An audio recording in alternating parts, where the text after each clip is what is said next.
ปานนั่นน่ะเจ้าเบิ่งอีหยังเขาเนาะโอ้บ่เห็นหน้าเห็นตาเนาะยายวานนี้ฮะหาก็ไปวานนี้ผักกะเพราก่อนงั้นไม่พึ่งอีหยังมันก็บ่มีสีจ้ะฮะไปเอาห้อยมันก็มีสีกำอีหยังหมากำมักแป๊บป้าไม่ให้แลนอันนั้นลูกสิเอาใส่ถุงยางดำไม่ให้เจ้าอ่ะนะแม่ในถุงยางดำลูกใส่ถุงกี่อย่างน่ะ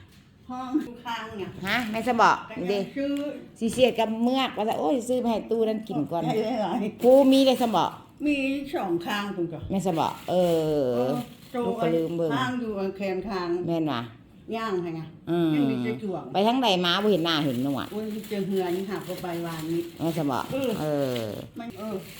นี่เด้อแอปเปิ้ลนี่เอาแอปเปิ้ลไปให้กินมันแห้งมาปลูกไม้เขาบอกมาจะลูกสั่งเลยได้สั่งกินอันขี้งัวมา2 เป๋ามื้อแรงลูกซื้อกินอีเมมาเด้อมื้อนี้สิไปห่อไว้ต้มกันเอาสิซื้อมาปะไว้